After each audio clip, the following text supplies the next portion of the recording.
field for good. Didn't they do that to that British?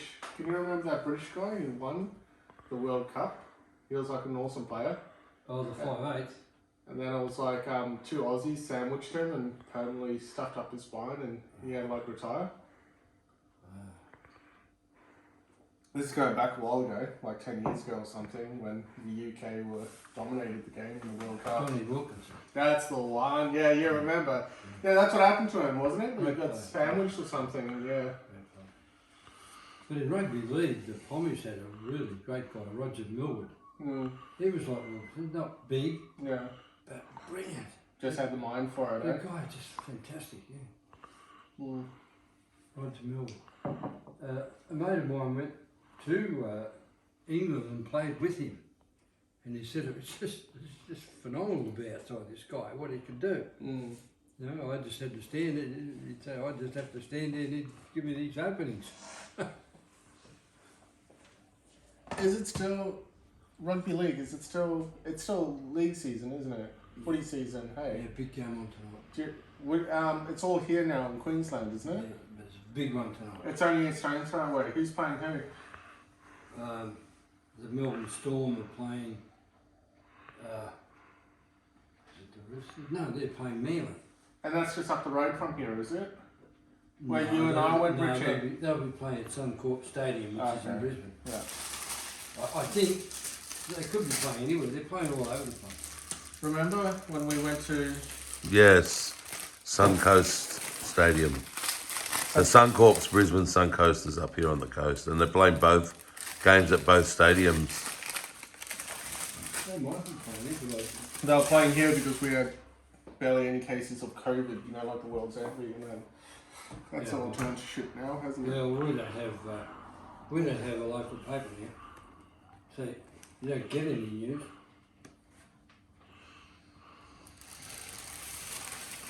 Don't get any what? Youth. News. No, they used to have a daily newspaper, the Sunshine Coast Daily, Yeah. funny enough. And it used to tell you when it's going on around the place. I guess they can't make any commitments, can they? Now they withdrew the paper, and the Courier Mail puts 2 pages addressing Gympie and the Sunshine Coast. Isn't None that of it's any good. isn't that what they do whenever Aussies get fed up with the lockdown? Then they let us have a footy match, and then everything's okay, like to divert from the real, political issues that are going on in the world. Yeah. Dad's just upset there's no Sunshine Coast Daily because he was always front page because he was always running around dropping his pants. I only did it 3,000 times. I didn't always do it. Dropping your what? Pants. Why is he dropping his pants for? I don't know. You'd have to have read the Daily back then to get know. in the Sunshine Coast Daily. Just to get the newspaper. Yeah.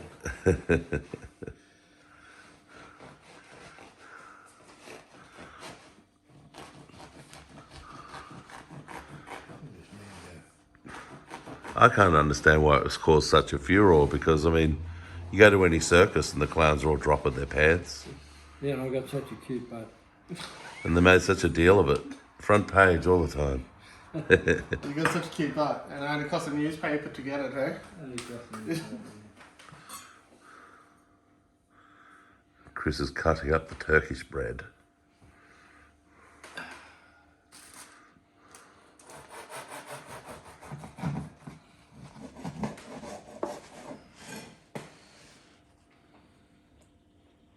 I hate to tell you this, but you can buy a genuine Turkish garlic bread.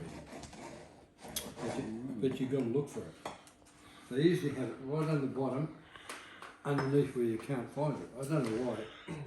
I think it's because they're bakery. How much does it cost? It's the same as that. I don't have to drop my pants for it, mate. No. Okay. Well, you that's can. all right. You can if you're in front of a Turk.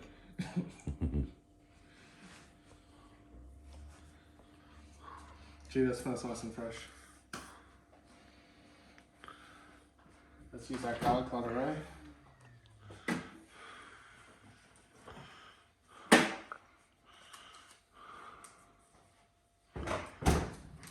Oh, you're lucky. You got Richie down there. This front. About leaving the door open. Yeah, no, that's one of my pet hates too. drives me insane. I used to have one of the old school Calvinators, you know, like with the. Oh, they were good. Yeah, so I loved it because it was like full retro. But I had two young girls living with me at the time, and they, you know, like back then, they're not like self close or easy close. You had to make sure that the locking mechanism was actually intact, and they used to leave it open. Man, I'll tell you what, that fridge would cost about the same price to, you know, like keep a small little African village going with electricity. You know, like it used to just drain it when it was left open, and unfortunately they broke it. But yeah, How old were these broads? the rat bags, mate. They were like, I don't know, 4. I was actually Sorry born, to disappoint you, Richie. I was actually born in icebox days. Can you believe that? Icebox. What, are you serious? Yeah. So what, you didn't even have electricity or anything? Yeah, we had electricity, but the refrigerator hadn't been invented. Or if it was, Wow. it was one of these great big sealed unit things that you had to put the unit down from the top. Yeah. And you needed a crane to do it. So That was the fridge. So back then, what, they got the Eskimos to farm the ice for you and then They were brought like it over? that. It was like that. Yeah? Our first fridge was a Hoover, which was it was rotational. You open it up and you could spin it around. That would have been cool. And the first dishwasher I had in my life in Darwin, that was a similar idea. It was, you know, it rotated. So what year was that when you met Brenda? I had Brandon, 1967. That was when you got your first dishwasher, was it? No. The first dishwasher. Oh, you had a dishwasher before then. 1970 we bought the dishwasher. I got blown away in Darwin. No, it didn't. No, it didn't. I took it to Canberra. So Richie and I have been talking. What year did you leave Darwin? 75. What year was the cyclone? 74. Christmas 74. So I came to Australia, and the first town we lived in Australia was Jabiru. What's it? Jabiru. Oh, Jabiru. Was that invented yet? Yeah, Jabiru. Was it invented Yeah. back in 75? Okay, so it's, How many roos did you jab? yeah. No, I used to tell people, when people used to go, oh, where you from? Why do you talk funny? Which originally was South African, but was came to New Zealand. So I used to tell people I came from Waikikamuka. Yeah, And, Packy. So I tell everyone, oh, where you from? Oh, Waikikamuka. And next thing they're like, oh, I've got a cousin from over there. So I had to stop saying it because it was an actual place. And then came to Australia, and yeah, Jabiru was the first place I landed in. And yeah, it was, Dad was a geologist, so it was a small little mining town for uranium. And because it was Aboriginal land, these Aboriginals were like filthy rich. Were you in South Africa or Rhodesia? South Africa. So Dad, South Africa. my brother was born in the Kalahari and I was born in Velcombe. Born in the Kalahari. Well, it's not. It's like saying, I don't know. The edge of the Kalahari. No, well, no. Like it does. There are houses in the Kalahari. I It's know. not just a. I know, I've seen them. Yeah, you've seen the I've seen them houses. from the air.